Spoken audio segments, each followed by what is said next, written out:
Hey, Alyssa. Trying to figure out how to make this thing go full screen. Seems like I was able to before. Maybe not. Oh well, close enough. Can you hear me okay?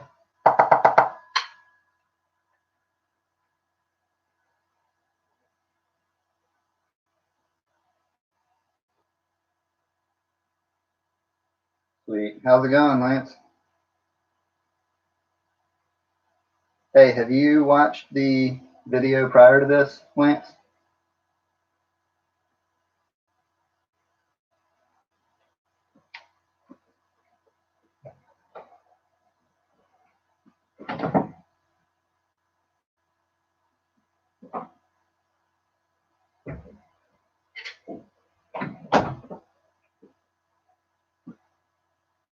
Okay. Yeah, I mean, you've done all this before, so I'm not as concerned about you doing it in sequence or anything, but especially if you're a new person to the theory, you'll definitely want to go back and watch that before you participate in today's live stream. So instead of watching live like Hemlinger or Josue, Lauren, Daniel, any of those cats, instead of watching this live, don't use this time for that. Go back and watch the prior rehearsals, because like it's all kind of additive, cumulative, so it might go over your head if you haven't actually done those. Additionally, for these rehearsals, everybody will want to actually practice along too. I've heard from several of you in private lessons when we talk about these, that a lot of you are just watching the videos, and that's not really the intended purpose. The intended purpose is to have these replace the in-person rehearsals. So if you're not actually playing along and doing it, then it kind of defeats the whole purpose. Like, information is great to have, but this is to help you actually practice and rehearse these concepts. So if you don't do that, then I'm kind of just doing all these reps for basically nothing. I'm going to go put on a darker shirt because it looks like you might kind of lose my stick.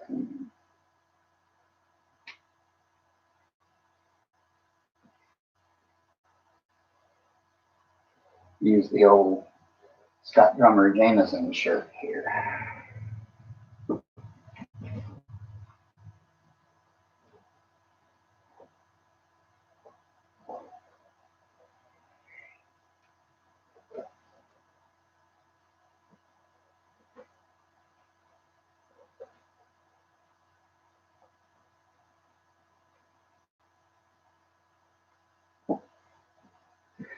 So yeah, if you're one of the people that haven't actually practiced along to the videos prior to this, you'll want to go back and re-watch those previous ones and actually play along. And if you're a returning member, then remember, if that's too basic for you, then add in the variations that are on some of these sheets. That should make it a little more interesting for you anyway.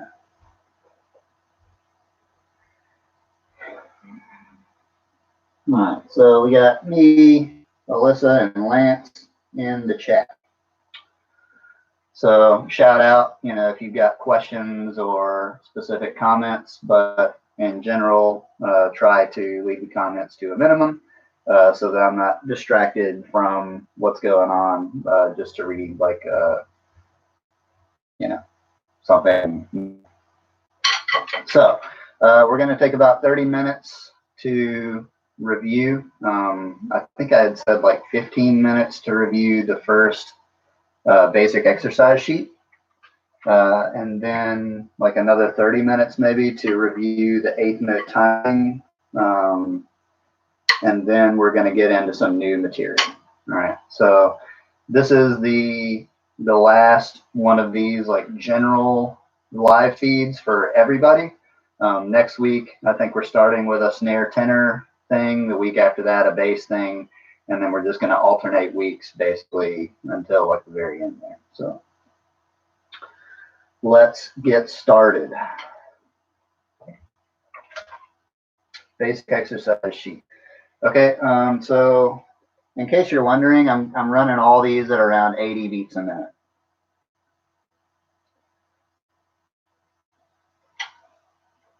So the way we're gonna attack the basic exercise sheet is just to kind of get some reps, and I'll give some quick comments just to remind you of things to work to look for.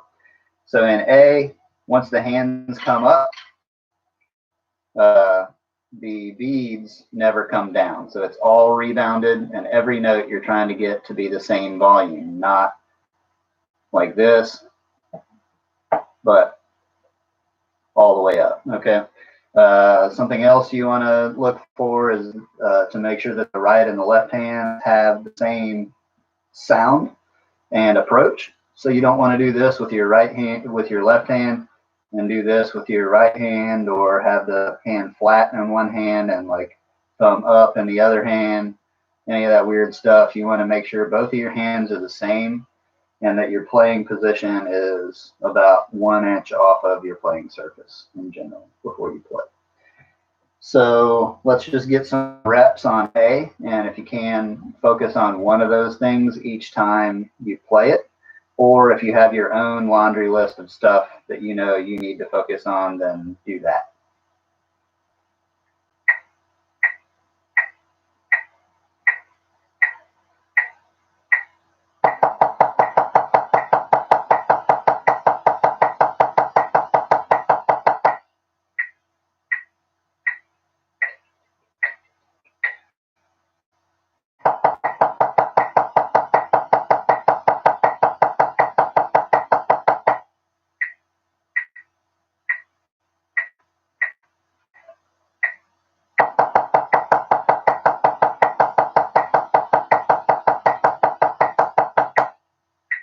All right. So you'll notice when I just played it, when I came up, my beads weren't too far separated. I was kind of at a healthy mezzo forte, maybe somewhere in between that and a forte. But then as you get to like fortissimo, your beads should separate more and more. So, you know, you're playing and you realize that you're playing really loud and your beads are close together. Your hands are probably too close together. So you probably need to come out, and then that's going to help this angle here. Instead of it being a straight line, you're going to have an angle at the hand, so that when you turn the hand, the beads separate, as opposed to the hands being in a straight line from the elbow to the tip. And then when you bring it up, they're more together. So you want to get the hands out kind of in line with the hips and have there be an angle there at the hand. So that as you turn your wrist, the beads separate. There you go. If you're not filming yourselves playing and watching it back and writing down some things that you're missing in your own playing, then I suggest that. I learn a lot just from recording and watching myself. So that's even better sometimes than playing in front of a mirror. Because while you're playing in front of a mirror, yeah, you're looking at yourself, but you're also having to focus on playing as well. So recording and looking back at it is sometimes a better tool for you to use to identify some things that you might not be aware that you're doing. Okay, now let's do a little 8 on a hand. So 8, 8, 8, 8, stop.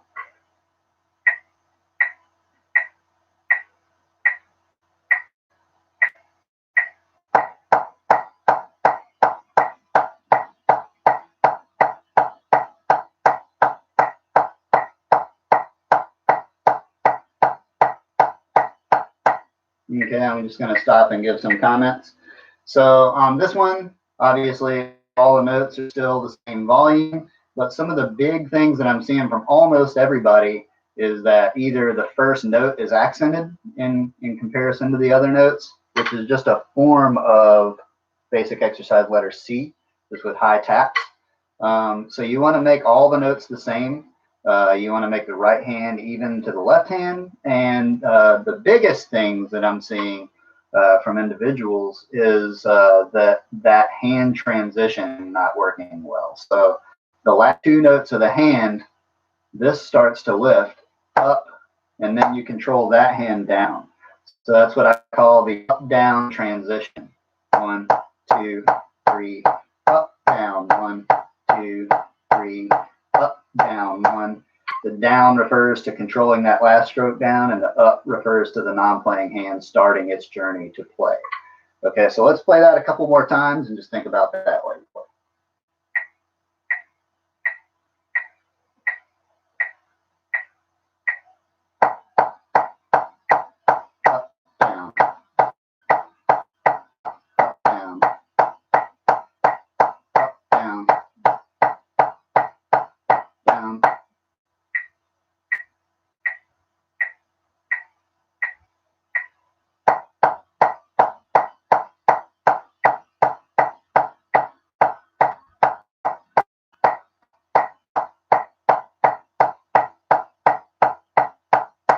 Okay. Now let's look at basic exercise B, gallop.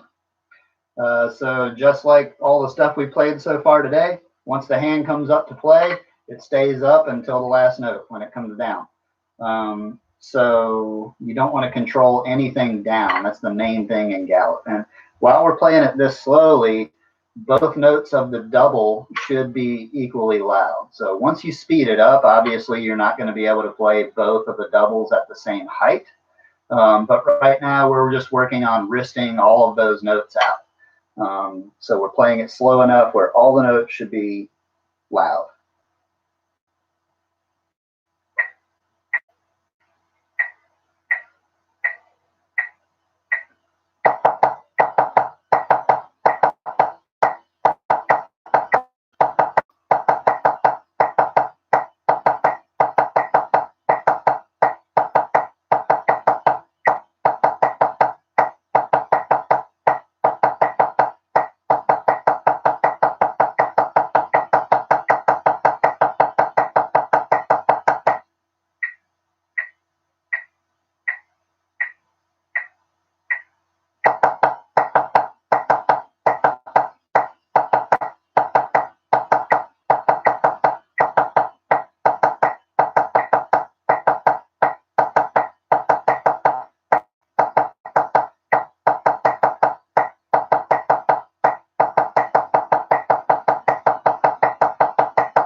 All right.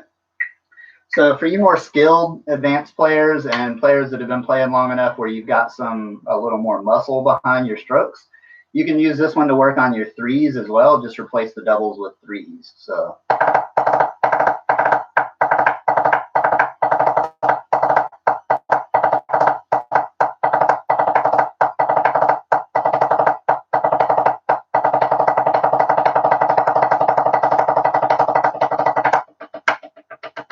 Right. So just some food for thought for you guys.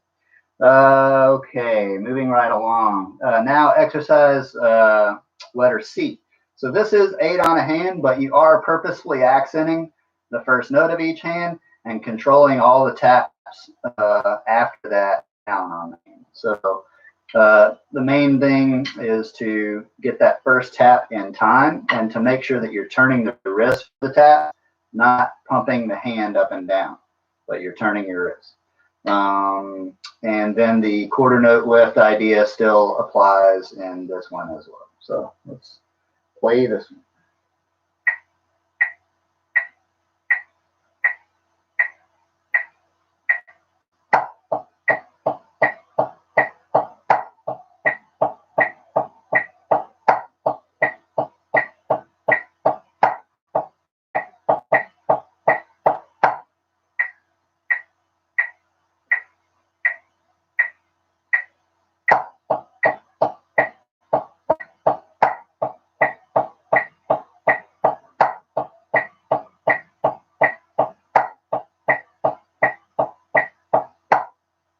Okay.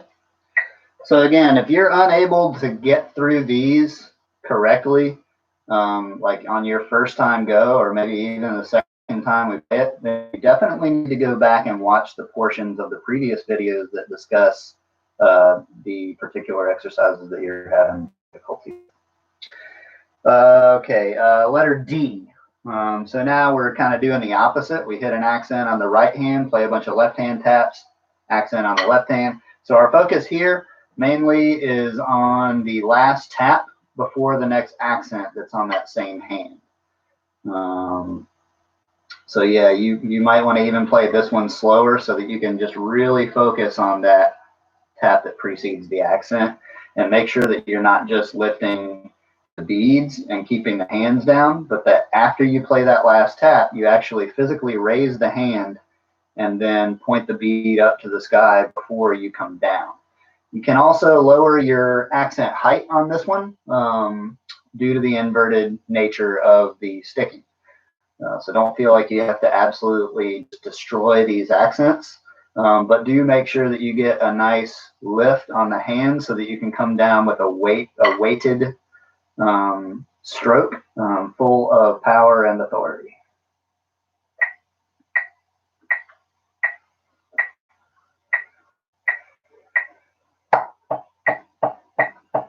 Up, up, up, up.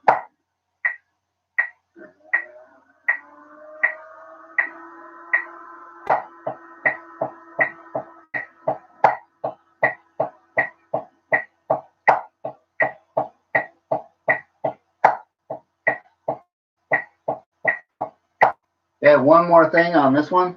When you're playing these taps, try to not downstroke the tap. So it's very easy to do this, where you can see I'm stopping the bead down there, about there, just momentarily. But you want to stop the bead at the tap height that you're playing. So let's try that one more time. And then inherently there's kind of a downstroke on the last tap. So rebound, rebound, rebound. And then the downstroke simply because you're kind of pointing the bead down after you play that last beat.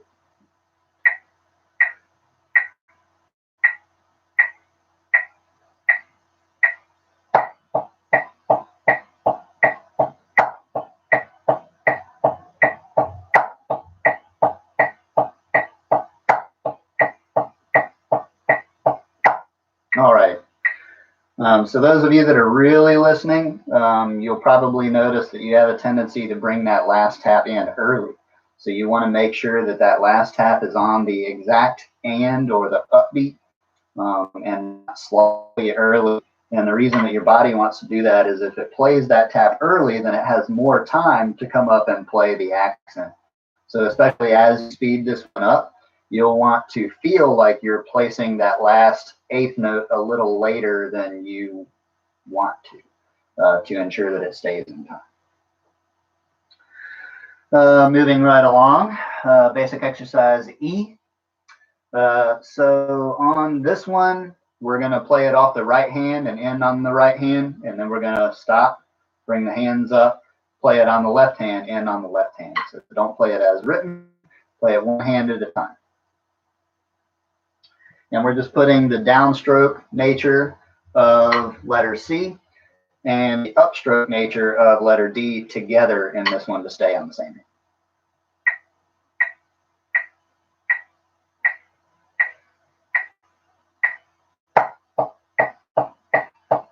Up, up, down, up, down, up, down. Now the left hand.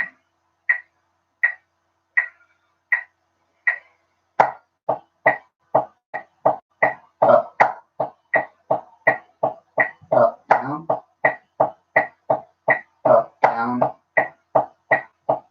up, down. All right. And just one more thing to point out, if you feel like you're doing all those mechanics well, then definitely focus on the non-playing hand on this one. It's a lot of time to be playing on one hand, and this is a great opportunity for you to focus on the non-playing hand to ensure that you're not raising it to tap height to kind of match what the other hand is doing, or to kind of just let it drift off into space mindlessly. But keep it at your playing position about 1 inch off the drum head, and your tap around 3 to 4 inches, and your accents up here. But all those concepts being like separate from each other. Same thing.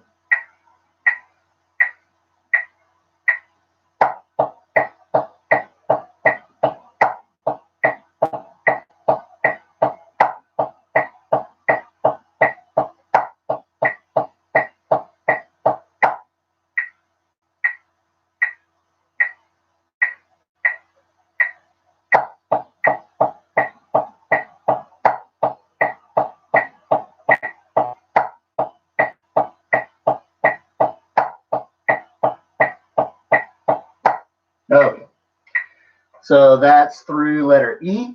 Let's go to letter F. And basically you are doing the right hand to the left hand exchange on this one, and you're just accenting a little more often on each hand. So the main thing that you're focused on this one that's different from letter E is the quarter note lift of the next hand while you're playing those taps. So you got the A upstroke and then a downstroke on the playing hand, and then the non-playing hand comes up in a full quarter. So that's the main thing that you're going to want to focus on that is different in letter F than letter E. So as you can see, all this stuff just kind of like adds a layer, adds a layer, adds a layer.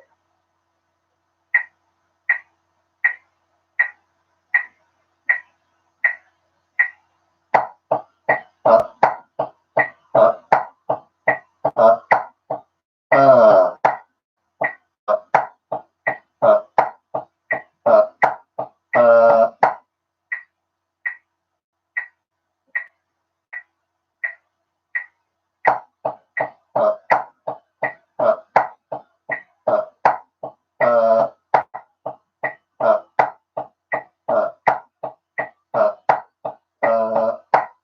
Okay, I'm getting a notification that I lose anybody in there. Was it skipping around? Do I need to redo it?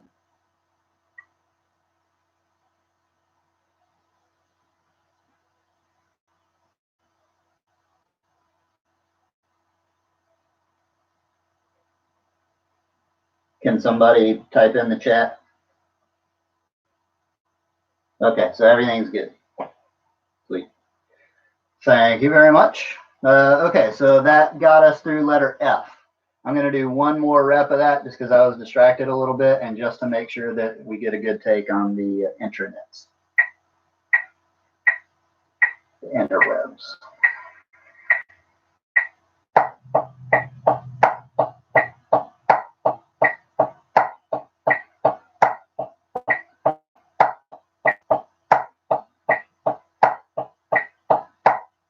Okay, so another tendency of that one might be that while you're bringing the non-playing hand up to do the hand exchange, that you crescendo the taps as you lift that other hand. So make sure you're not crescendoing the taps in the hand that is playing while you're lifting the other one.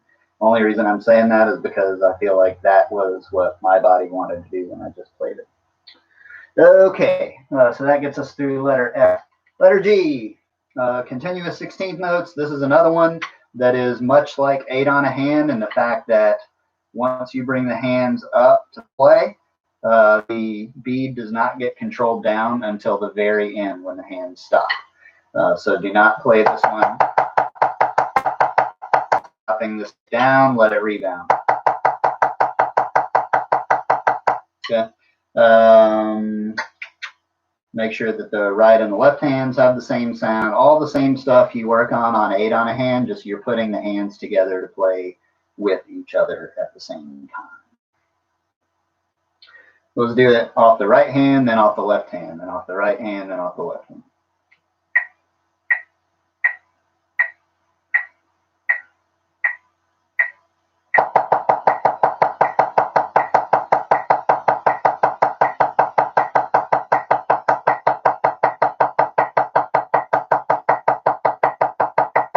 Down.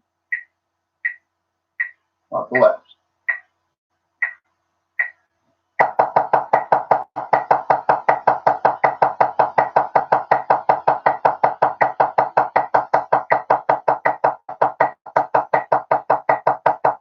Down. Okay. So we'll play it one more time off the right and the left hand, just saying a few more things about it. The lift for this one is a little different in that both hands kind of lift together. The right hand lead one, your right hand should be just ahead of the left hand. And then the left hand lead one, your left hand needs to be just ahead of the left hand. And remember, when you're playing this at full volume, the beads should be pretty far apart and not close together. So do that. Also, this is not a bad one to play softly and everywhere in between. But, you know, when you work it soft, try to get the loudest sound that you can without downstroking the taps. So you're moving the stick as fast as you can, but you're trying to rebound to that tap height just as fast as you play it down. So if you do the me bang drum approach, then you're only focused on the down and you're not reacting to the rebound. So play this one low as well, but try to move the stick quickly, both down and up. We'll do it loud again. That's mainly how we're focused on this one at present. But especially if you've been doing this for a little longer, that's just a challenge that I give you to try to play this lower, move the sticks faster, don't downstroke. Full volume.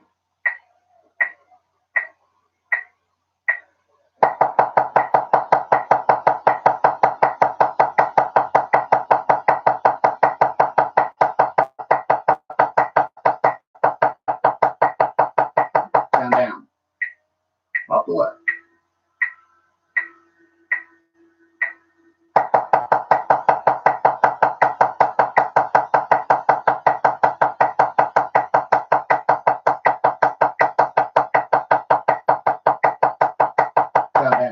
Alrighty. So if you'll notice, I played that left hand one a little bit louder than I played the right hand because I noticed that my sticks were too close. The beads were too close. I was only playing at about a forte, so I needed to extend it out to like a full fortissimo. Okay, and then we're just going to play H once because I think probably less than half of you are ready to really approach H. And I think we can use our time elsewhere. So if you can do it, great. I'm going to turn on the triplet subdivision, real soft.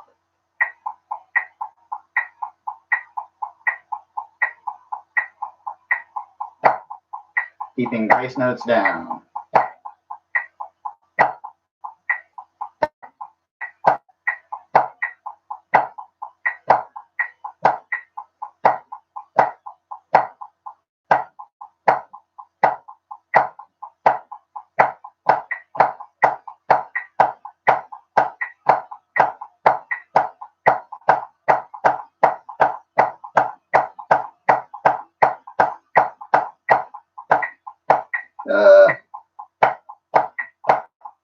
Sorry, I went to the wrong pattern.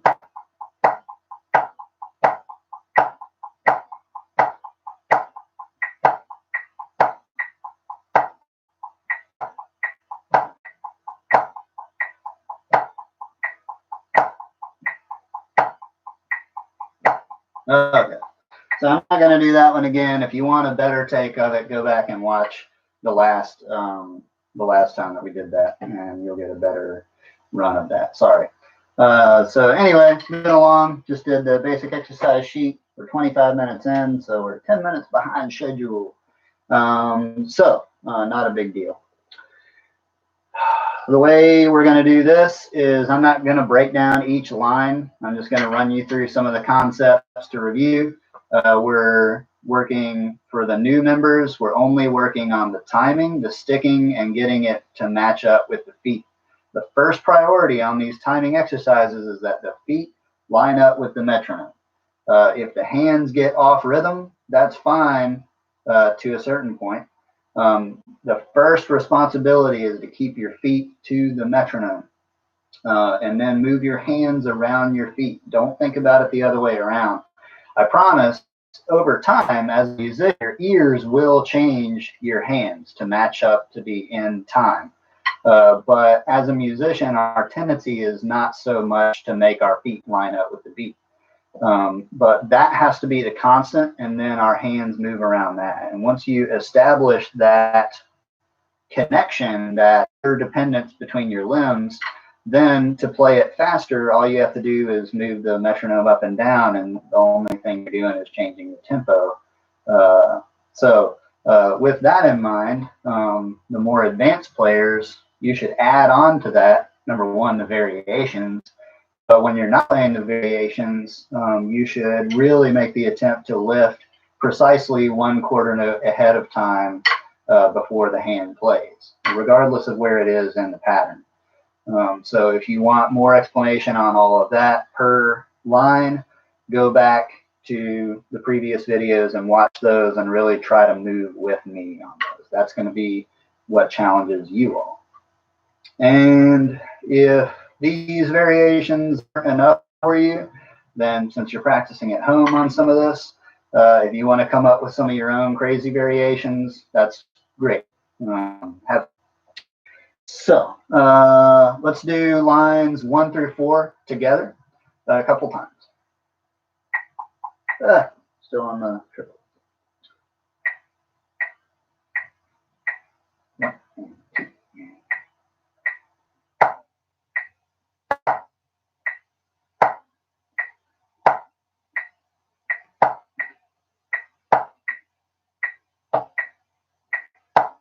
Sorry.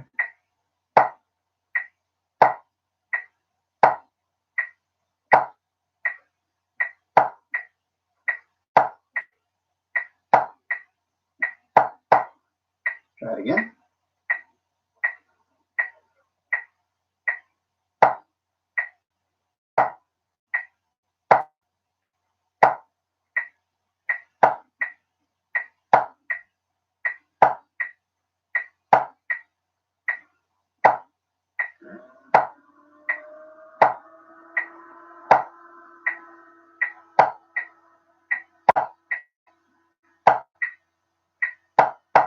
Alrighty. So now we're just going to do 5 and 6 together, and then we'll try to put 1 through 6 together. So let's do 5 and 6. 6.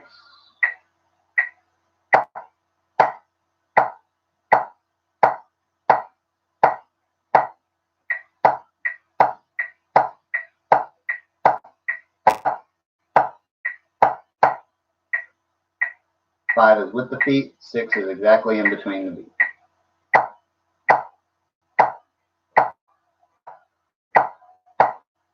And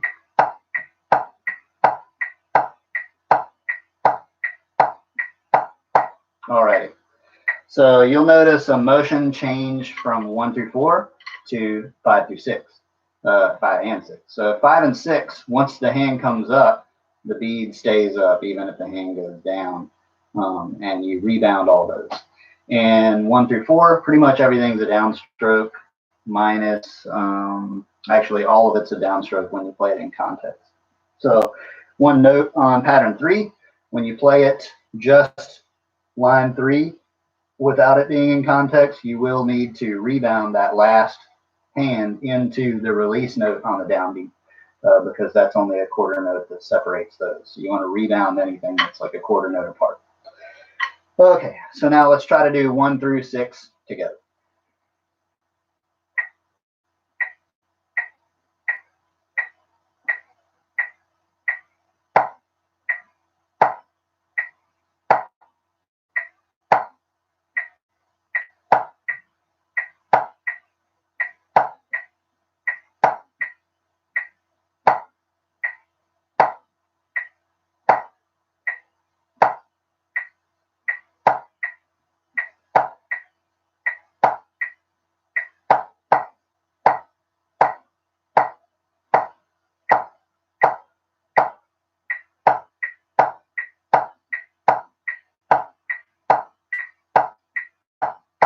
All right. So again, if you're unable to do this on like a first or a second time go through, you need to go back and practice the lines separately, and maybe even go back to the previous videos and watch the breakdowns of each of these lines. Okay, moving along, let's try 7 through 10. These are pretty simple because almost every hand that you play in these is a downstroke, and then all the rests are lift, lift. So on this first one, down, down, lift, lift, down, down, lift, lift. So all the lifts occur in the rests. In all of these patterns for the 8th note timing, the right hand lines up with the downbeat. So every time you play an upbeat or the and count, you're playing on a left hand. Every time you play on a downbeat or anything that's with your feet, it's with the right hand. So that simplifies that. So in context, when you play line 7 is good, 8's good, 9's good.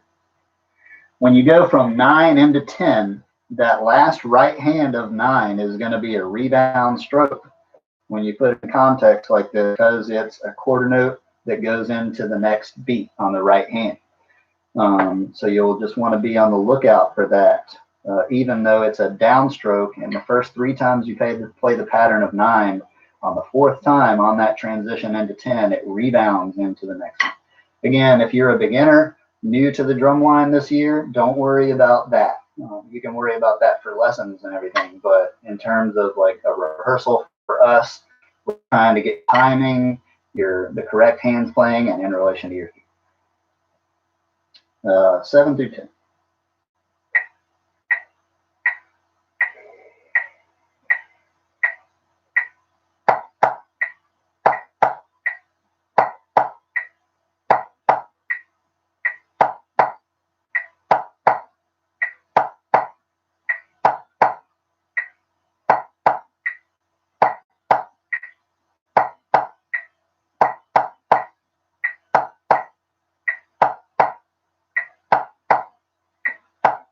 Okay, so we got through that. Let's try to put 1 through 10 together now, just to kind of review earlier, make sure it's still in the noggin, and then we can do it all together.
Okay, so if it looks like I'm playing this in slow motion, that's good, because that means that we're programming in the appropriate motions for this exercise, so that when we go to speed it up, we're not having to change our approach in terms of what are we rebounding, what are we controlling down, and when do we lift it. So that's going to be very applicable when we go to do the 16th note today, which is basically the same thing, just in a different kind of relationship with your feet. So we'll get there. But the motions are pretty important in this, especially as you go to play it faster. So let's do 11 through 14. Then we'll do 7 through 14. And then we'll try to just do a whole run. So 11 to 14.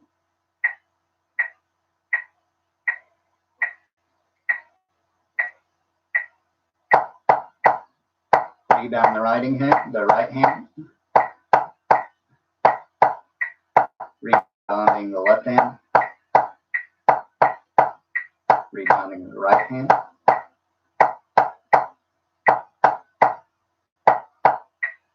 Rebounding the left hand.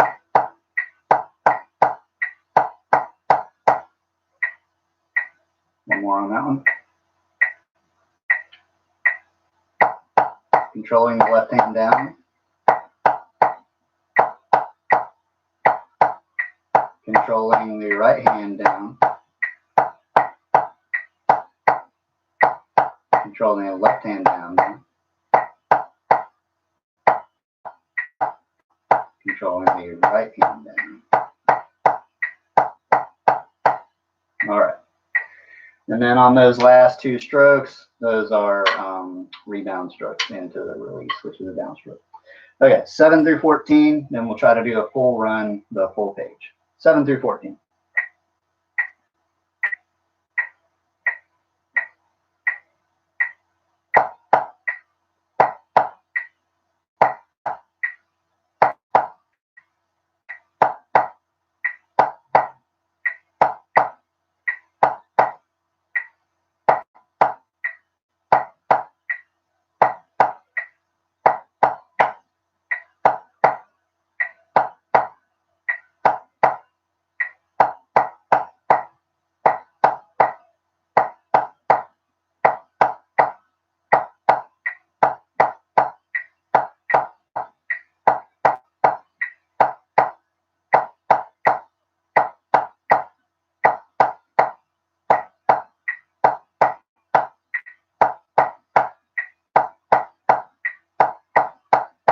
Alrighty. Let's take a quick mental break, and then we're just going to try to play the whole sheet down. So not taking a big break, but just enough to relax a little bit. I know this stuff is dense, and I know it's like, oh man, it's just so grueling, especially for those that have done it before. And it's really tempting when you're kind of in between, where you know that you're playing the right stickings, you know that your timing is fine, you know that your feet are lined up with the net, but maybe you haven't figured out the motion.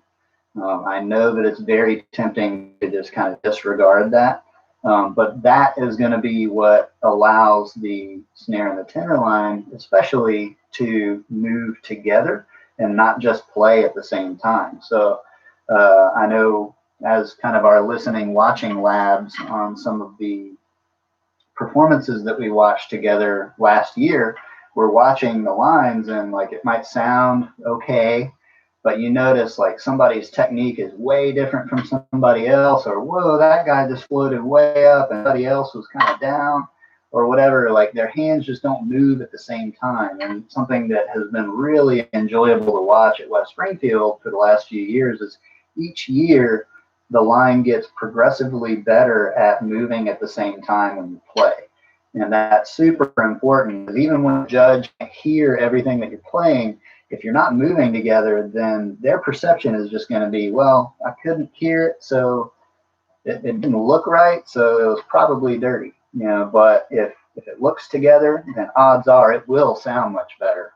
And it's going to be less distracting for you all in the line as you're playing, because you can use each other's motion to know exactly when everybody is going to play.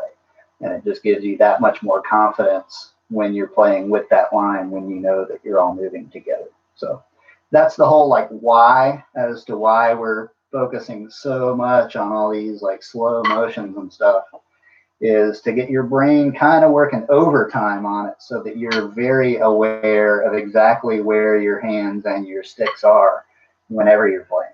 So please don't disregard that stuff. It's something that the line is getting better at, and a cultural thing. Like, you guys can continue to get better and better if you hold yourselves to that standard.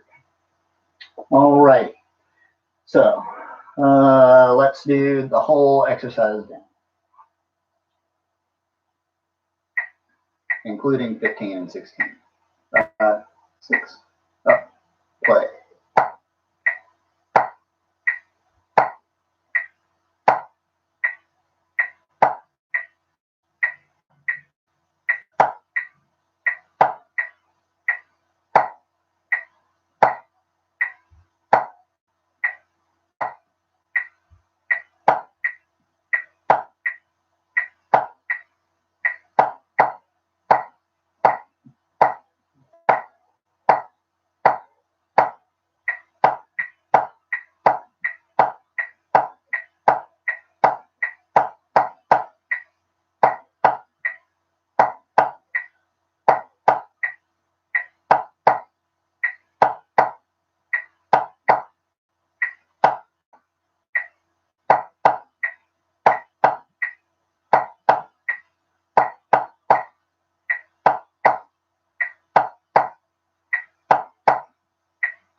All righty.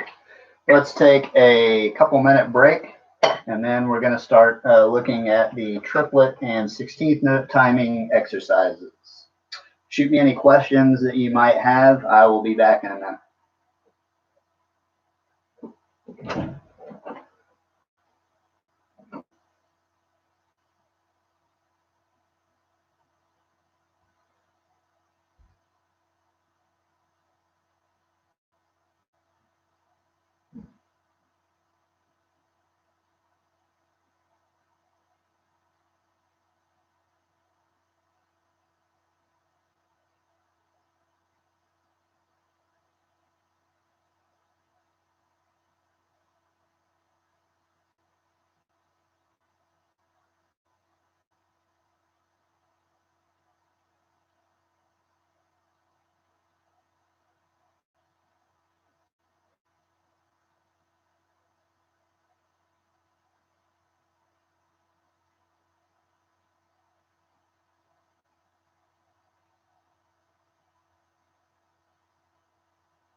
Great, no questions. Let's see. Who's on here? We got 6 people. I'm only seeing 1 participant. That's kind of weird. So if you're watching right now, send a message to the chat so I can kind of check out who's watching, please.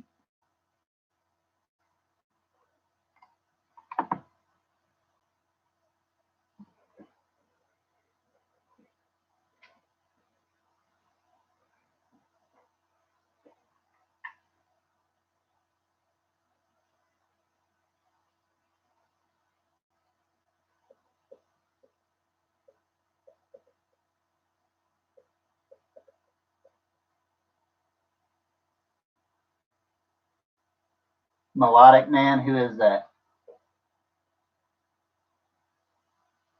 Is that you, Jared?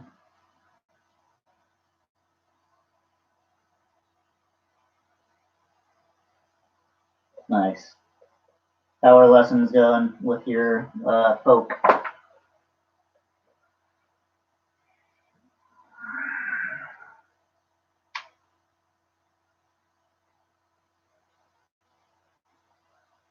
Nice. That's so awesome. Y'all got like kind of reconnected. Okay. So I got y'all written down. Please continue to watch the rest of this, but don't feel like you need to message me to let me know that you watched this one. I just kind of took live attendance.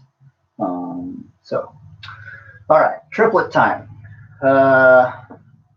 This one is one that can get pretty difficult if you think about it that way. But if you think about it as easier and you continually tell yourself, like, not only I can do this, but I will do this, then that will be your reality. So the, I guess, staple to this one is in terms of motion, as before, you would rebound the stick if you played a quarter note difference between the hands, and then you would control everything else down. In this one, that rule applies to the quarter note triplet. So like in pattern 4, you've got basically quarter note triplets.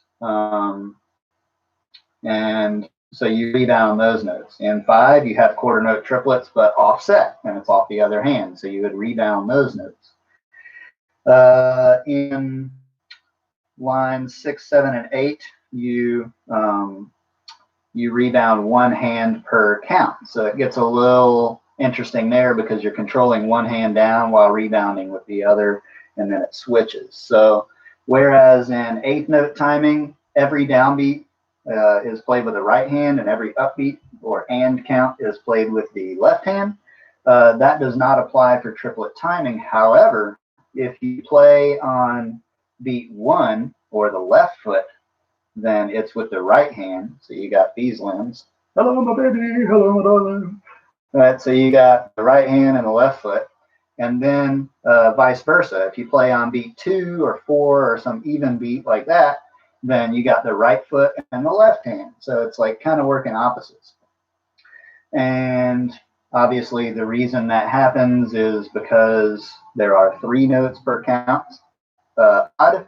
You only have an even amount of limbs, so each count it's going to switch to the other hand.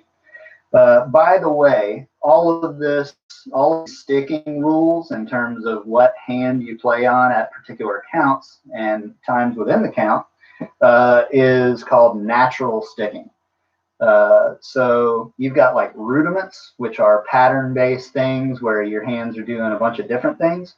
And then you have natural sticking, which is like straight up rhythms. If you're only playing rhythms and not applying different rudiments, then you would or should gravitate. There are some times that you not use natural sticking in a strictly rhythmic sense, but we can kind of get into that on the separate videos for the snare and bass thing that happen later on. So basically, as a bass drummer, you're trying to learn and perfect basic rhythm and sticking and timing and learn all these rules, right? You're putting everything in a box and saying, every time I play this rhythm, it's with this sticking. And when you kind of go up, you know, to the upper battery, meaning the higher pitched voices within the ensemble, you are kind of learning when to break those rules and how to break those rules, and being creative with that. So, cool. So let's get started. So with number 1 in triplet timing, your right hand's going to play with your left foot, and your left hand's going to play with your right. I'm going to put the triplet subdivision on just quiet. Just quiet.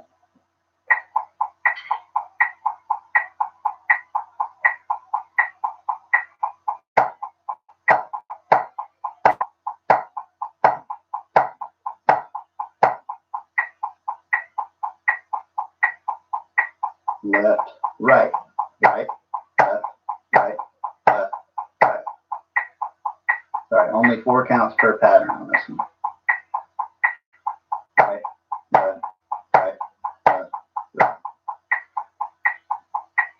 Left, right, left, left.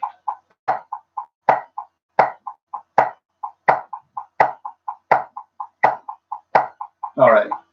So a way that I kind of just thought about it in this number is when you start marking time, you get the left foot that comes first. On beat 4, your right foot hits, and that is when you lift the right hand to play on the next downbeat.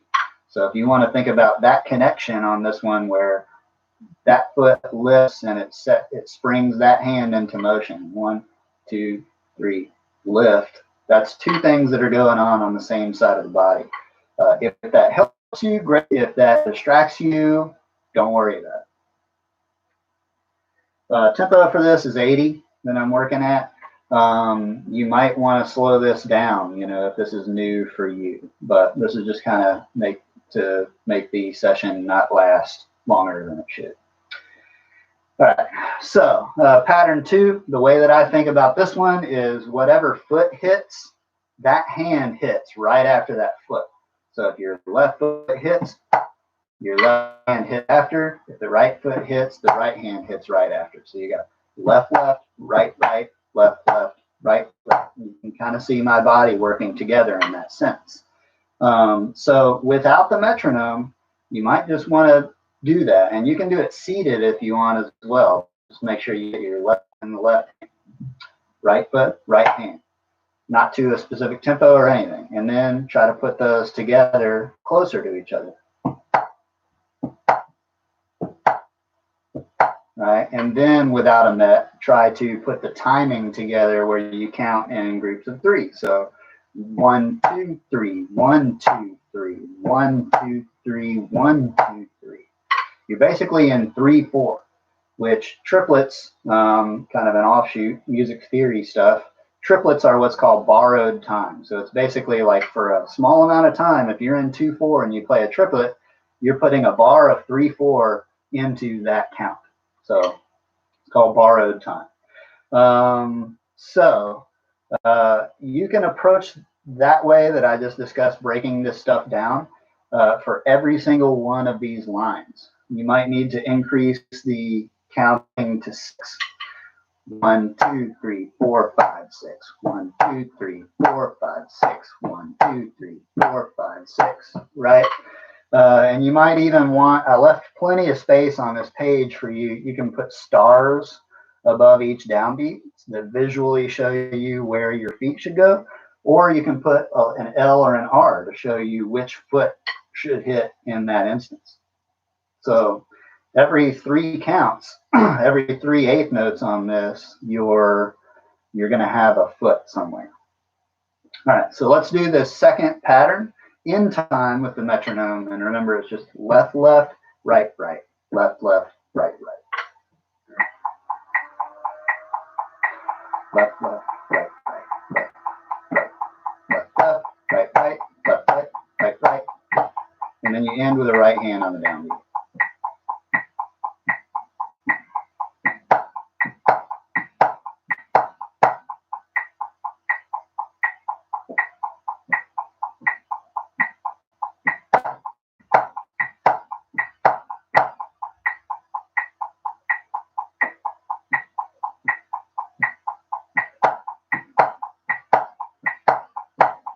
Okay, so if this is your first time doing that, that might be too fast for you, and that's okay.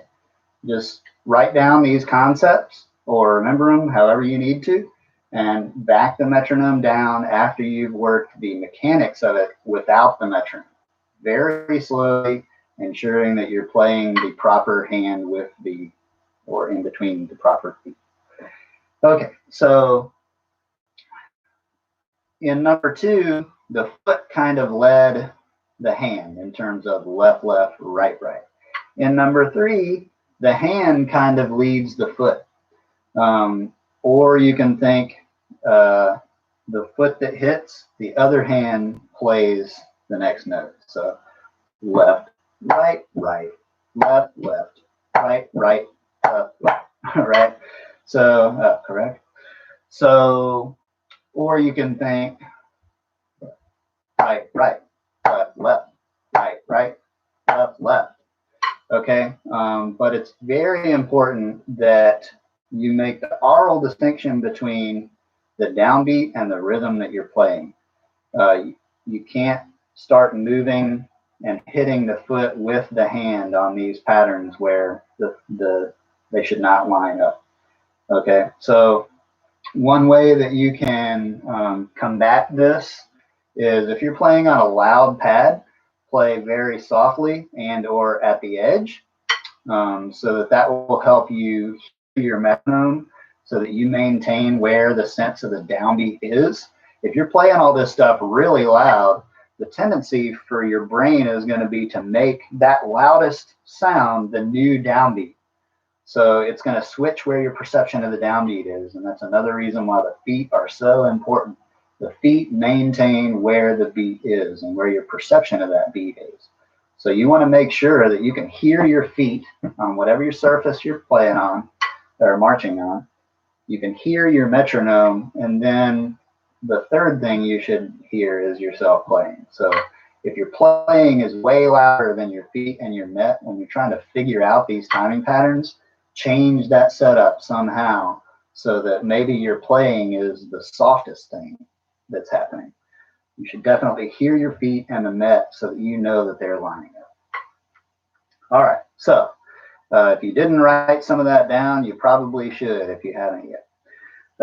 On pattern 3, maintain the downbeat with your feet and lead the foot with the hands. So you got right, right, left, left, right, right, left, left, right, the hand and then the foot.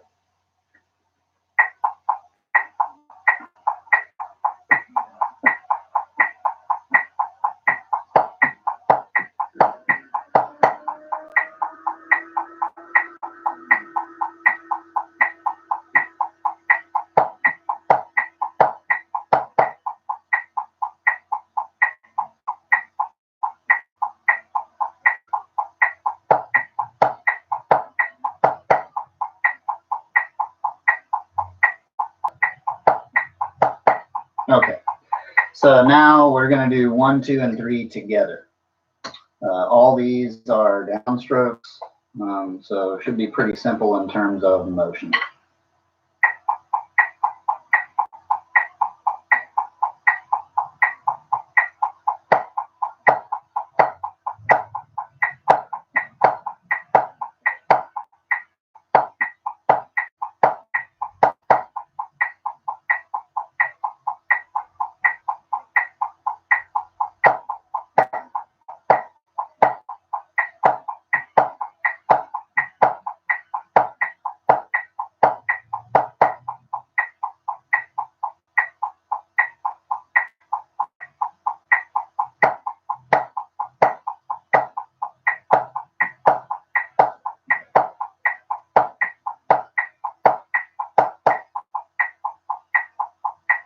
Last time.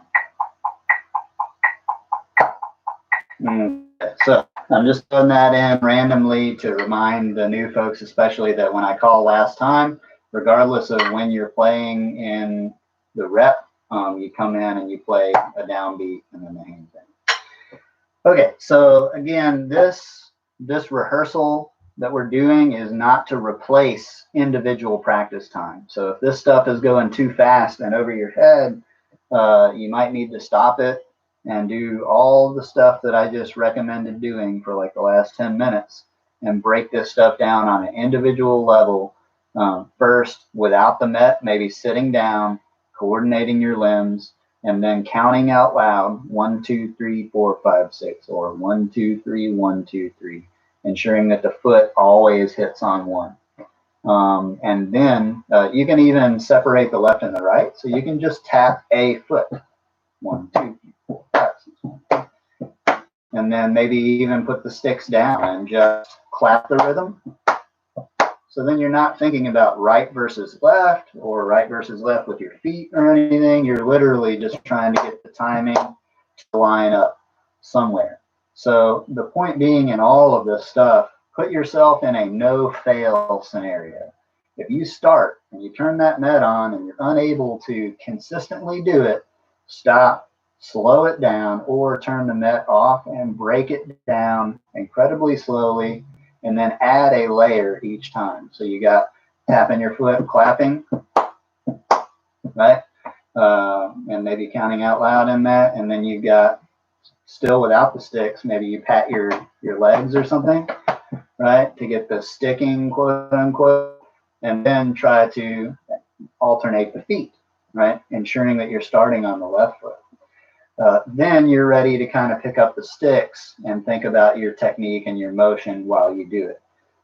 Then you're ready to try it with the metronome really slowly, ensuring that all that stuff stays. And then you can slowly speed the metronome up. But if you're having trouble with it and you don't do that stuff and you don't try it, then probably continually spin your wheels. And some of you have done damage by playing it incorrectly for so long, you have to spend even more time on the back end to unlearn what you've taught yourself. So especially if you're beginning, like, spend some time on this stuff doing it right so that you don't have to go back and fix that stuff. Okay, so moving on, I'm going to do a lot less talking for the next little bit, and we're just going to run through this stuff systematically. And then we're going to move on and quickly go through the 16th note timing and independence. And there's a reason why it's going to go pretty quickly. Okay, so line 4 in triplet timing. This is the one where the right hand continually rebounds.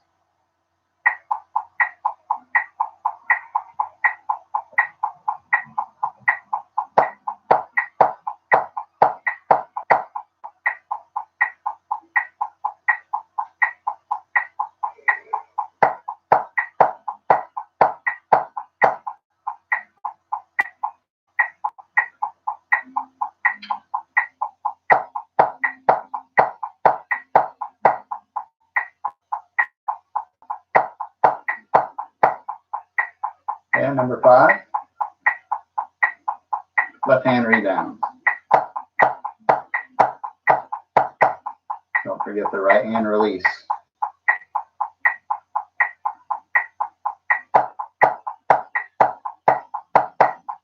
That release is really important so that it ensures where the downbeat is.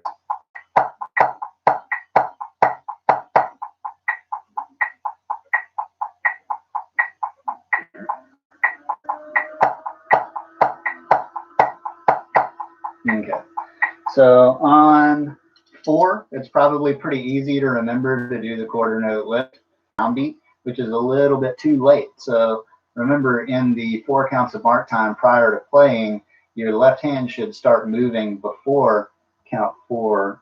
Sorry, a little bit after count 4. So you come in with a nice fluid weighted approach a little bit after the beat. So now let's do 4 and 5 together.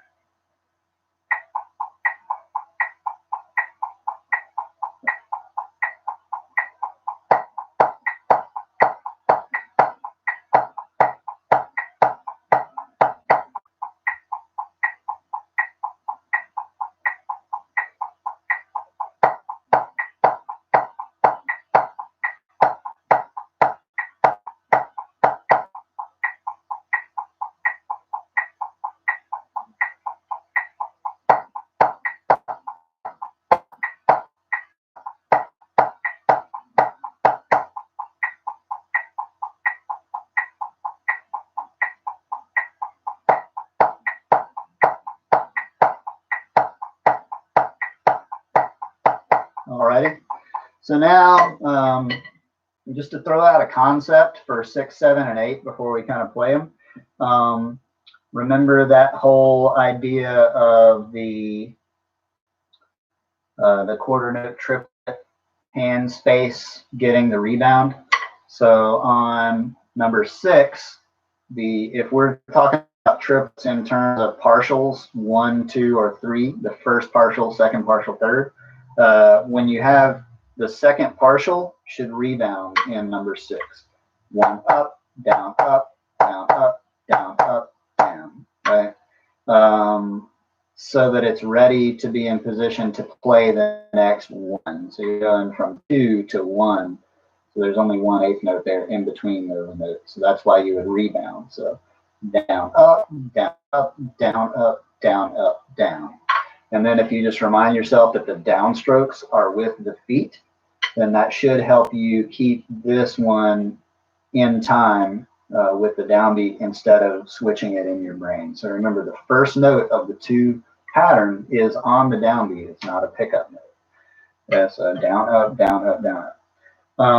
Now, number 7, the downbeat is a rebound stroke. So instead of the downbeat being a downstroke, it's now the one that you lift up. So up, down, up, down, up, down, up, down. And you can also think about this one as an open double stroke roll if you want. So within the count, it's right, right, left, left, right, right, left, left, right, right, left, left, right, with that rebound going from the first to the third note. Number 8,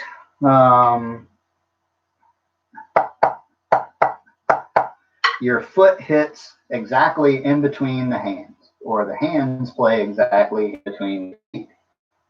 So if you start moving your feet with your hands in some way on number 8, you need to stop and break it down. Remember, do that with all of them. And then the third note of the pattern in this case gets the rebound stroke. Down, up, down, up, down, up, down, down, down. So if you'll notice, of the 2-note grouping in 6, 7, and 8, the second note of the 2-note grouping gets the rebound because it's setting itself up to play the next first note of the double, since the hands change. So, of the 2 notes, the second note gets the rebound. So let's play 6 4 times, 7 4 times, 8 4 times, and then 6, 7, and 8 4 times.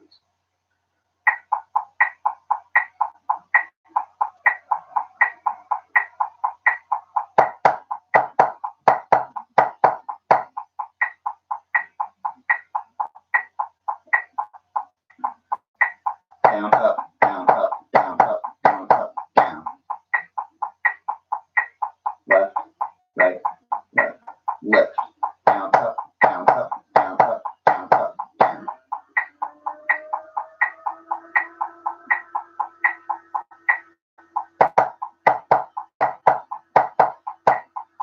Next one, 7. Up, down, up, down, up, down, up, down, down.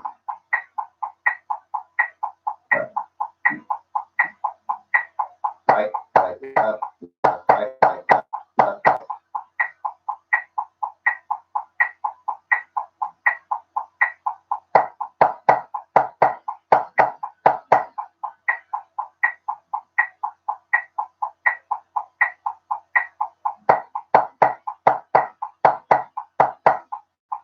Next one, 8.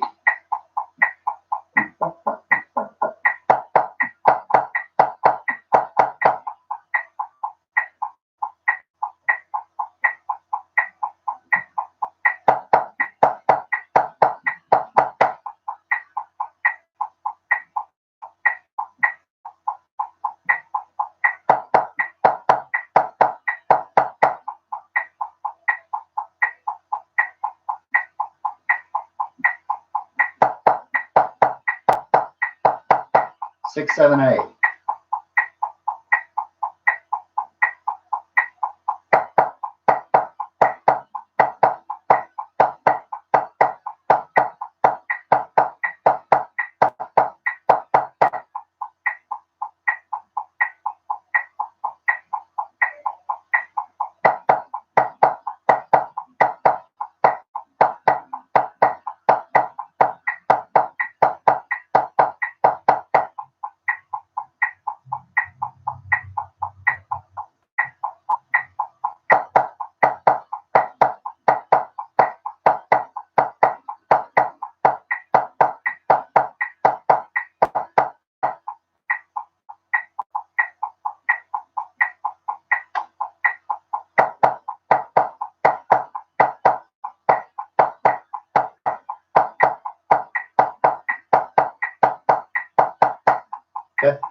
So in that one, playing that into context, if you've mastered 4 and 5 in terms of motion and which hand is rebounded, then you can use that knowledge when you play these transitions.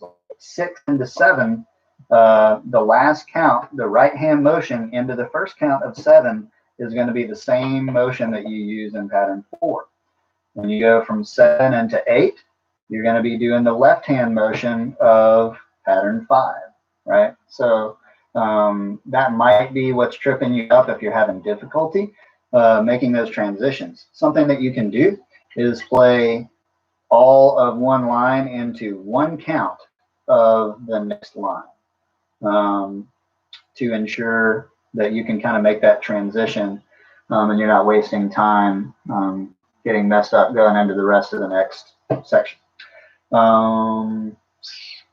Also, if you're doing one where like 8 into 9, if you're doing one that goes from something that doesn't have a downbeat on in your hands into one that you do, then doing that line by itself and making sure that you end on the downbeat with the right hand is going to pay you dividends.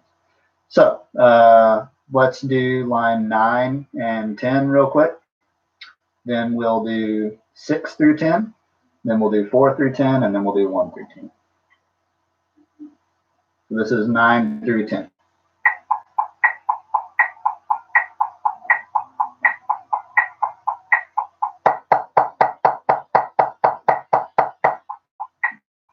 All right. Scratch that. I completely messed that up. Let's try that again. 9 and 10.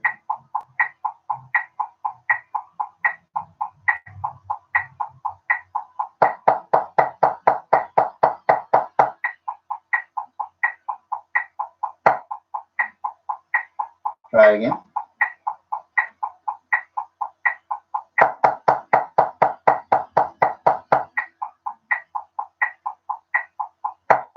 Okay. 6 to the end. 1, 2, ready, play.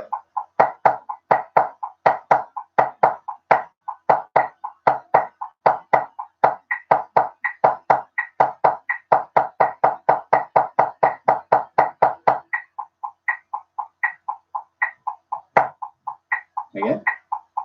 6 to the end.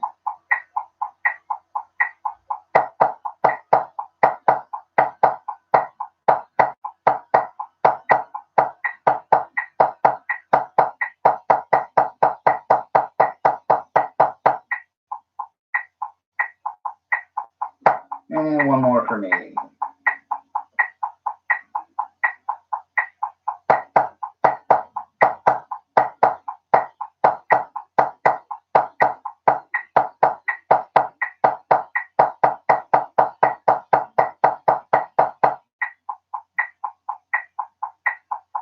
To the end.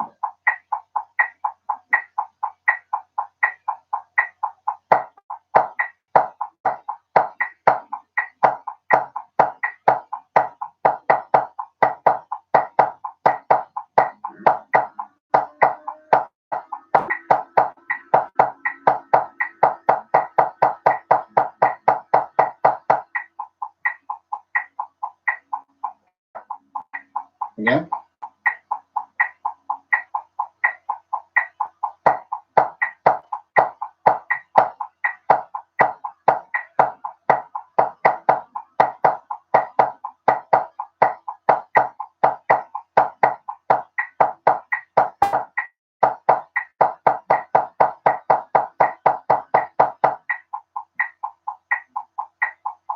One more for good measure.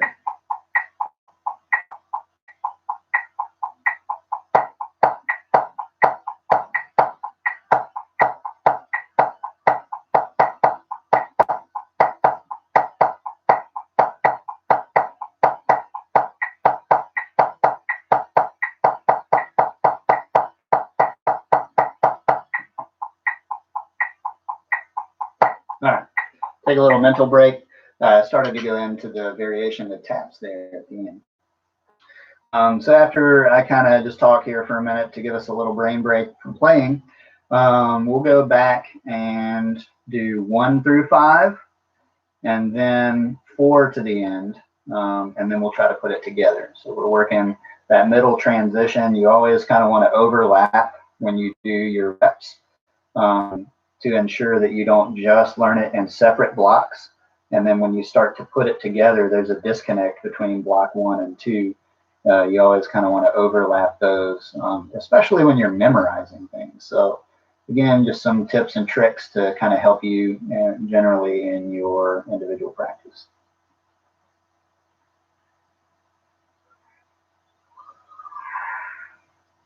So 16-note timing will be more just a description of what's going on with some quick examples.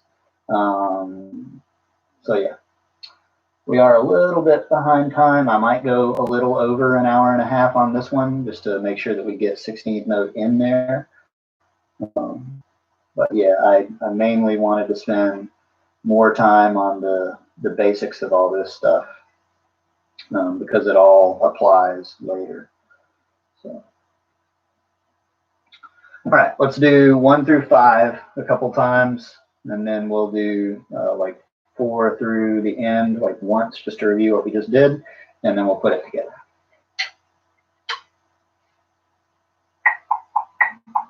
1 through 5.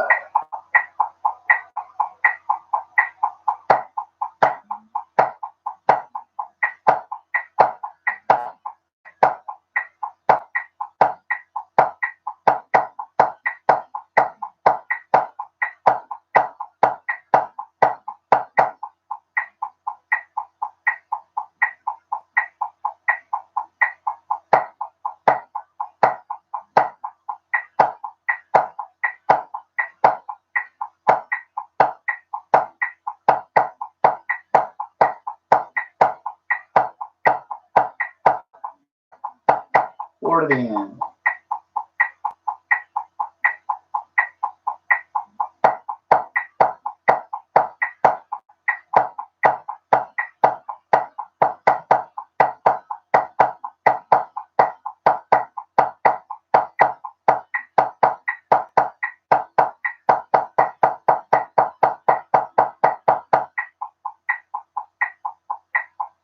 Whole thing.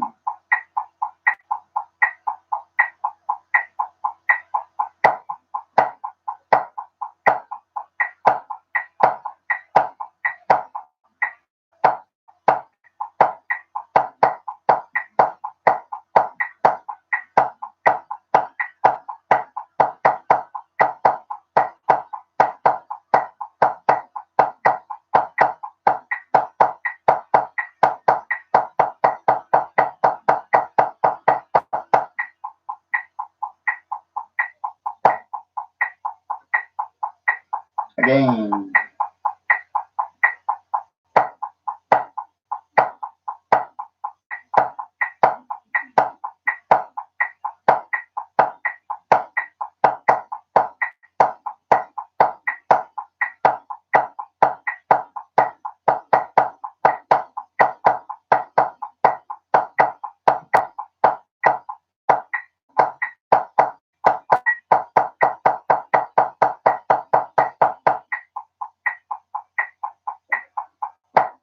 Last time.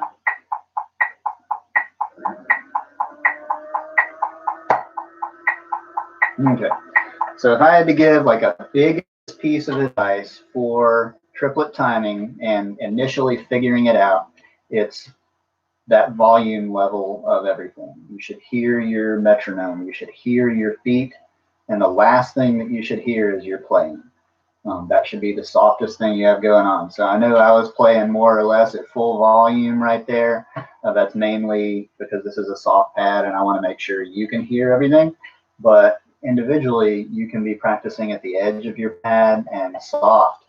And the other piece of advice that's kind of secondary to that, but almost equally as important, is before you put this stuff to the metronome, break it down with your limbs, without the sticks in your hands, at a very slow pace, preceded by not even having it at a designated pace at all. Just trying to get left, left, right, right, moving those closer together, left, left, right, right. Then you're ready to kind of put it with a beat. So you can save yourself so much time in the long run by taking extra time getting in the weeds with the details.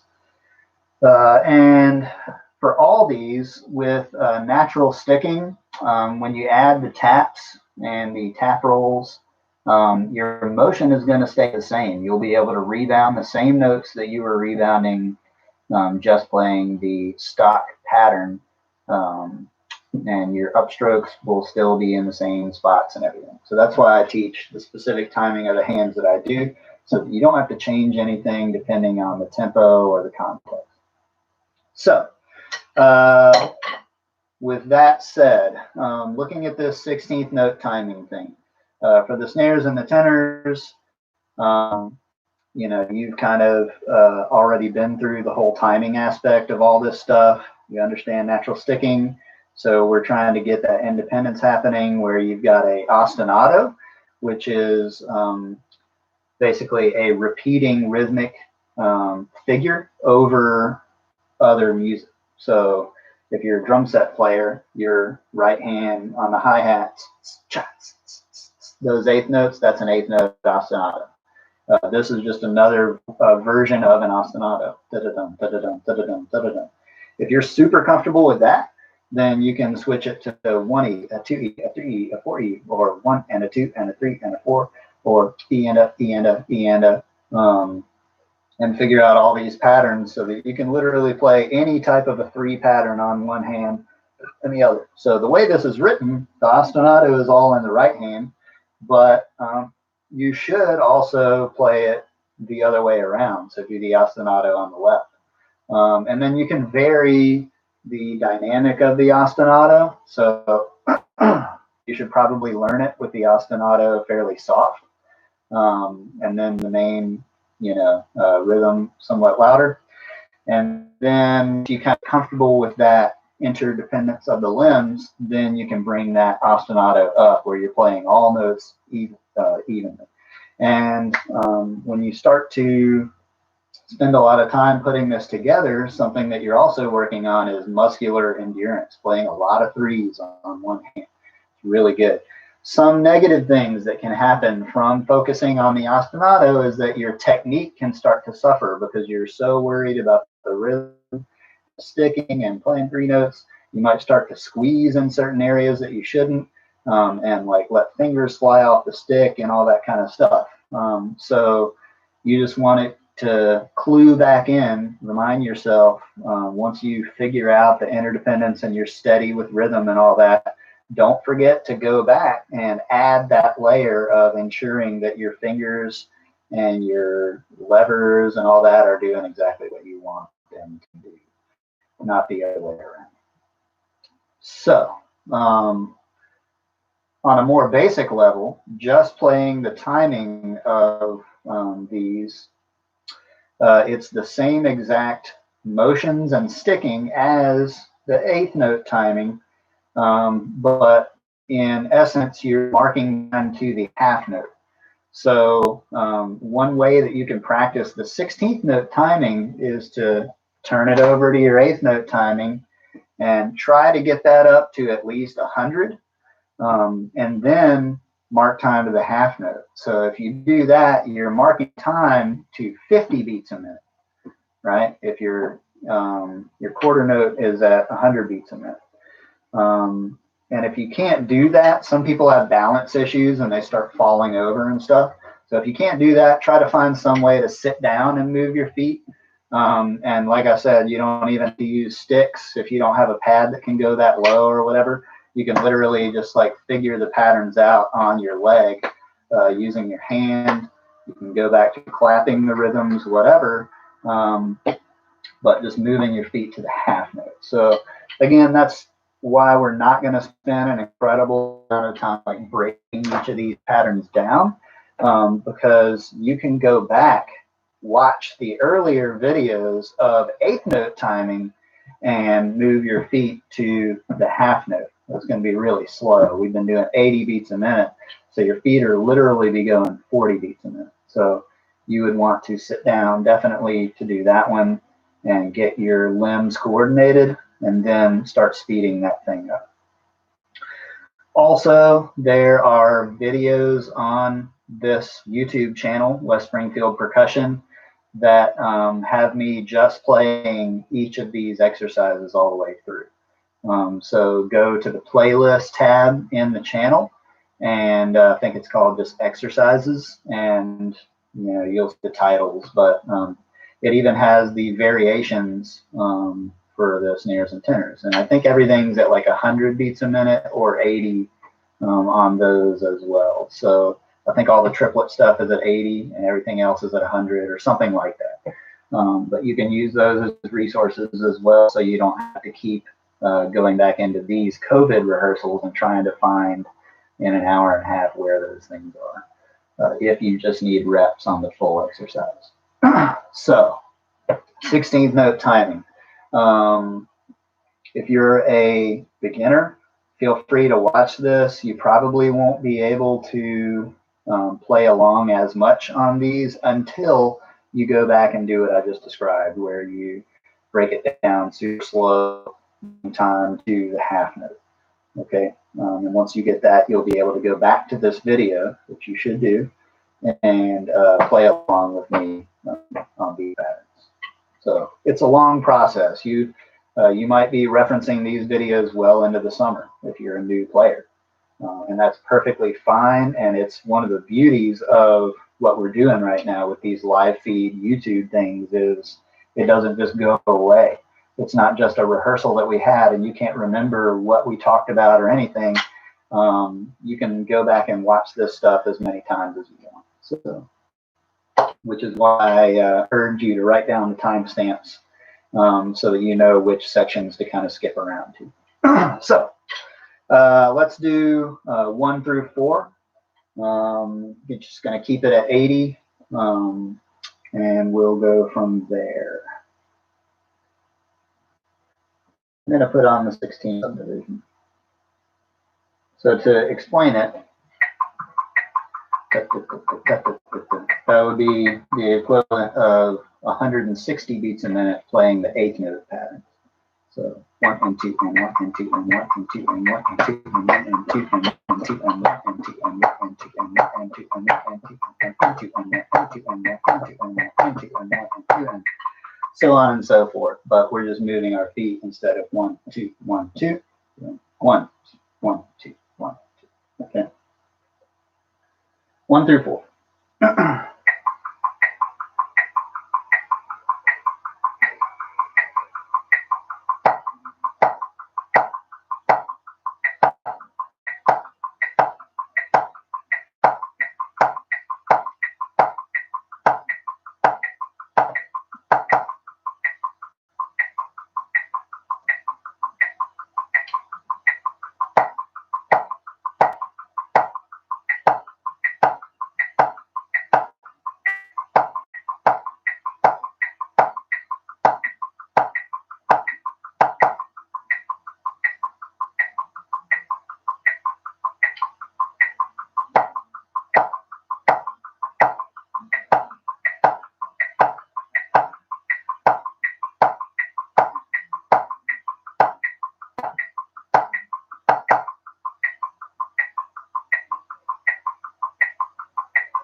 Last time.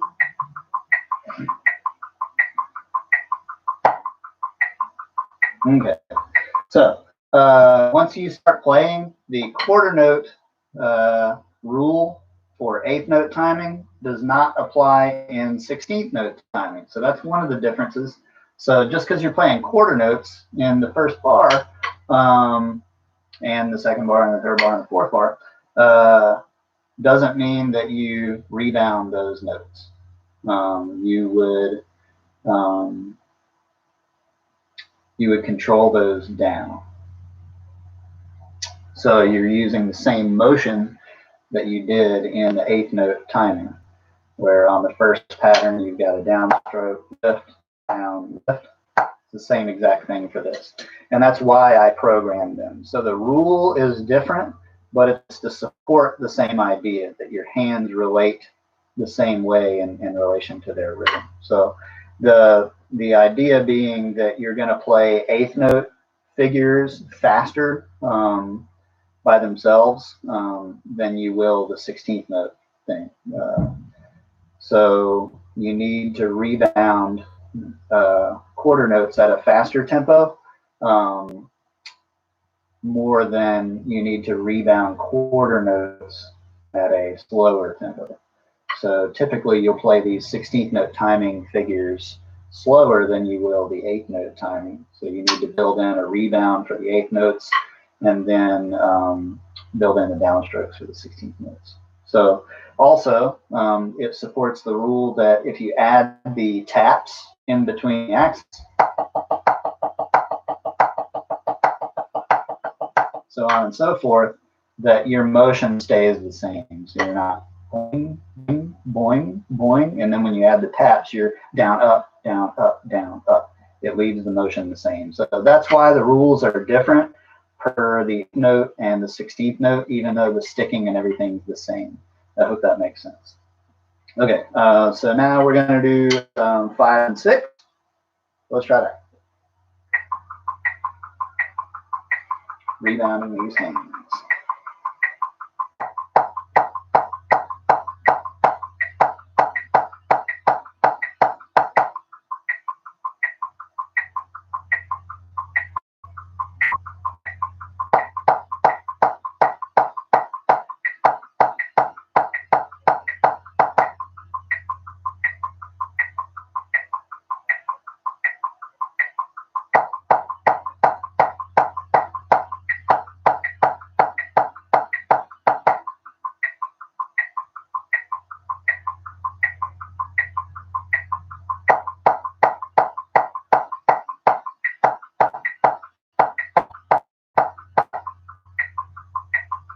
Last time.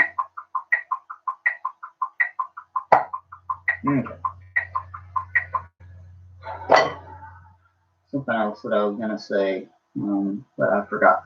So let's do now 1 through 6. So we're putting both of those sections together. We will continue to do the quarter note prep for the first note. I was kind of had a discussion about this with a friend the other day. He did a great video about prepping the hands on YouTube. I may have sent y'all a link to it.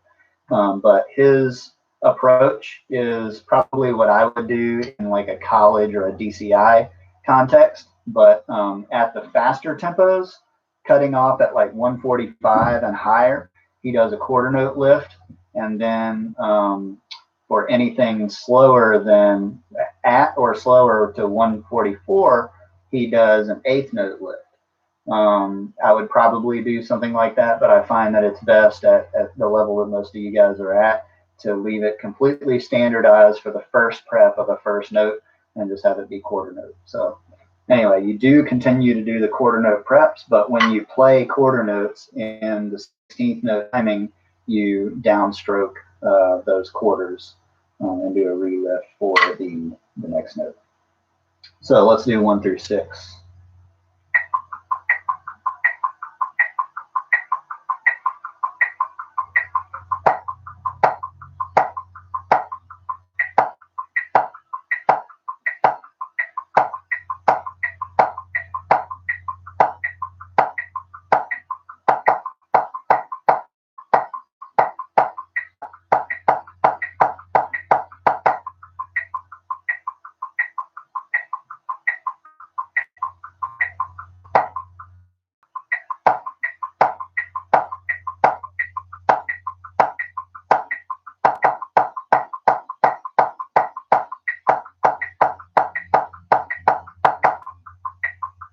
One more.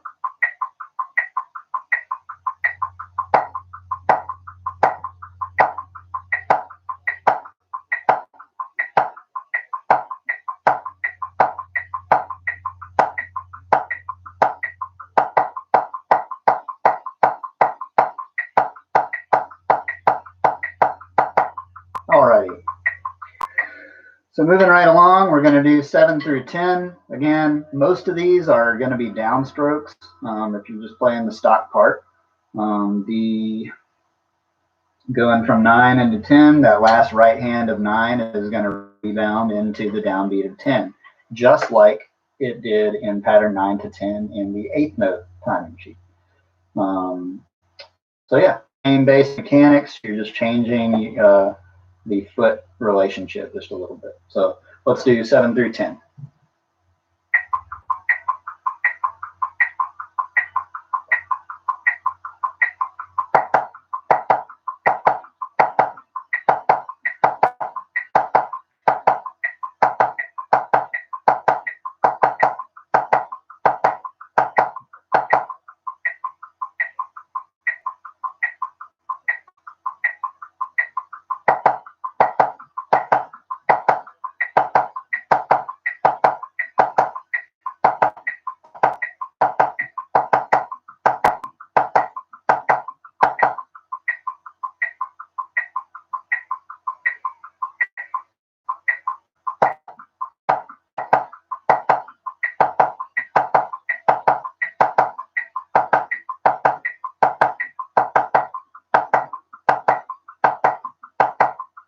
All right.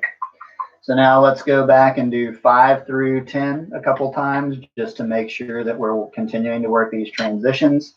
Then we'll do 1 through 10 at least once, and then we'll go from there. So 5 through 10.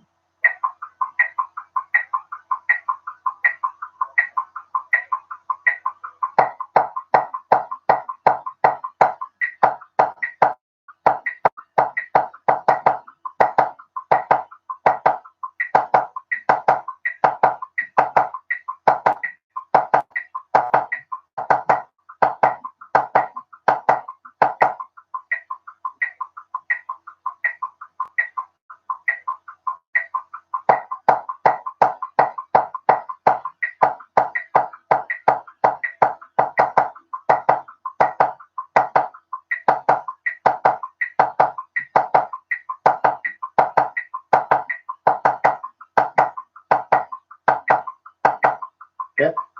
And if you are having issues with the left versus right aspect of the feet, then you can straight up take that aspect out just by tapping one foot. That before you worry about the interdependence of all four limbs.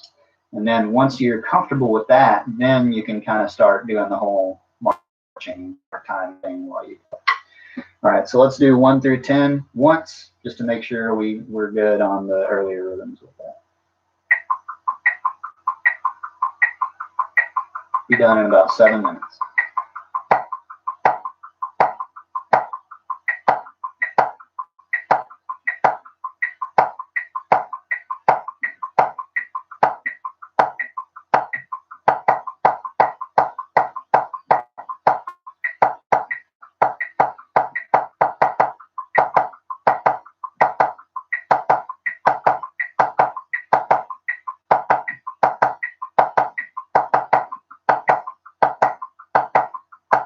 All right. So let's start, do 11 through 14. Again, same concepts as the 8th note timing. You're just moving your feet and your hands a little different. So in 11, your right hand will rebound and your left hand will downstroke.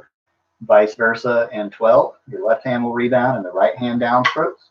13, right hand goes back to rebounding, left hand downstrokes. 14, left hand rebound and the right hand downstrokes. And then you'll just, again, want to work out the same mechanical things, segueing in between the different numbers.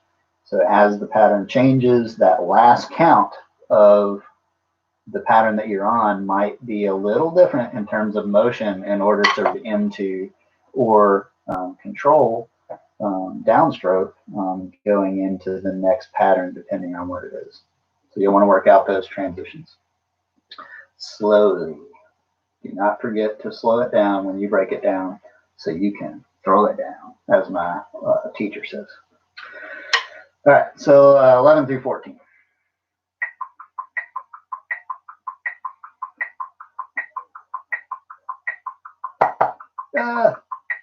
Sorry, I forgot where I was for a second. 11 through 14. Right hand rebounding on 11. left hand, right hand, left hand, 11 through 14.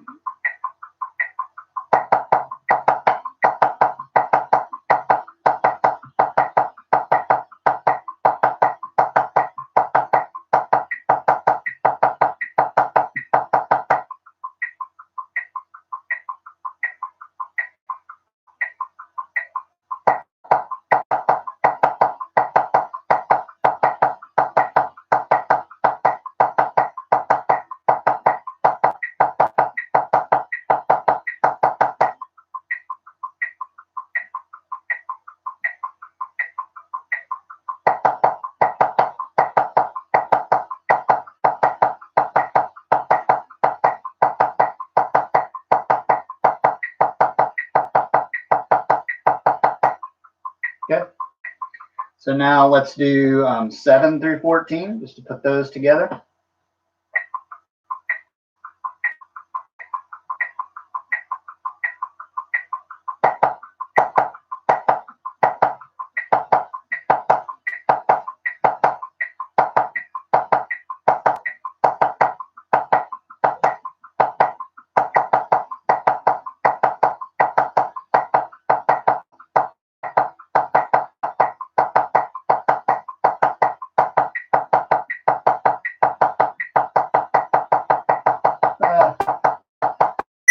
We'll just go again. All right. So now let's do 5 through the end, and then we'll go back and do 1 through 6, and then we'll put them together. 5 to the end.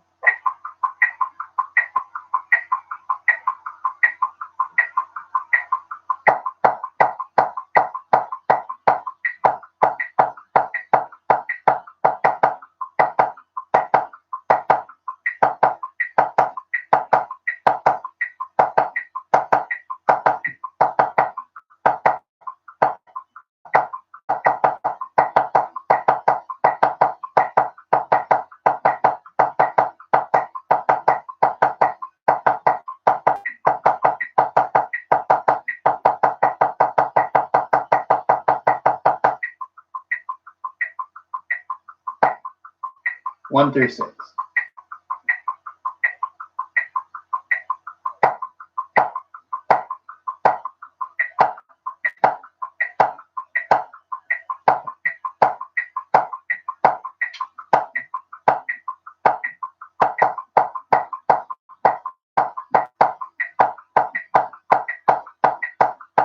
One more time on that.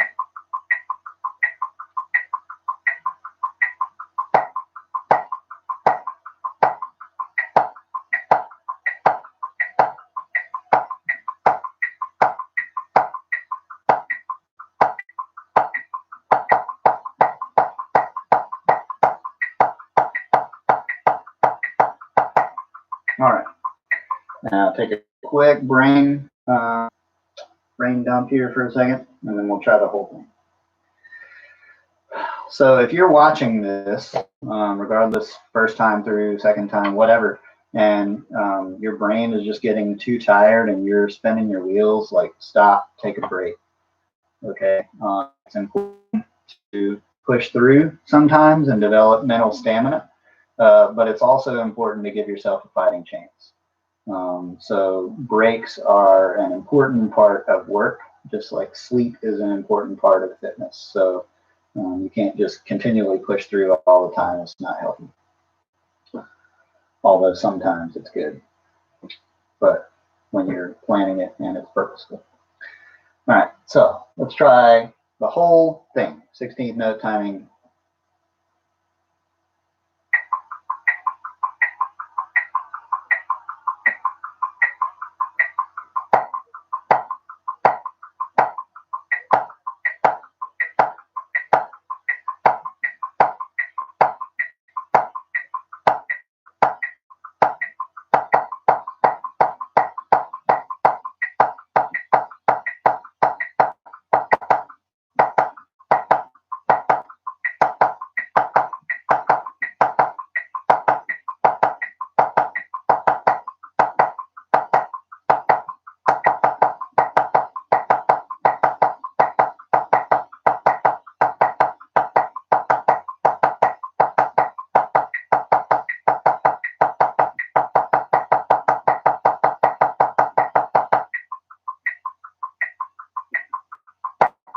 Okay. If we were doing that in person, then I would go back and have us do that another 2 or 3 times, because if you can't do it 3 to 4 times at least in a row without messing up, then you need to continue to spend more work on it. So if you're watching this for the first time, hit the rewind button, play through that last bit a few times. Or if you're not on the first time watch, I just don't want to take up any more of the people that are live any of your time right now. So thank you all for joining. We're going to start with the section specific stuff next weekend for the snares and tenors. Basses, I'll give you a little more to chew on some of this. But yeah, watch these videos as soon as you can. The purpose is that you have that max amount of time to actually work on this stuff and let it soak in before the next one is thrown up. So let's try to be a little bit better about catching these sooner, as opposed to just waiting to the last minute or waiting for me to hound you on Slack or something to actually watch the videos. So based off of the lessons and everything, this line is going to be pretty stellar this year, but only if y'all continue to put in the work to make it so. So yeah, you definitely have the potential to be very strong, especially since we were already kind of set up doing stuff electronically so much. So anyway, take care. See you guys next time, and stay safe.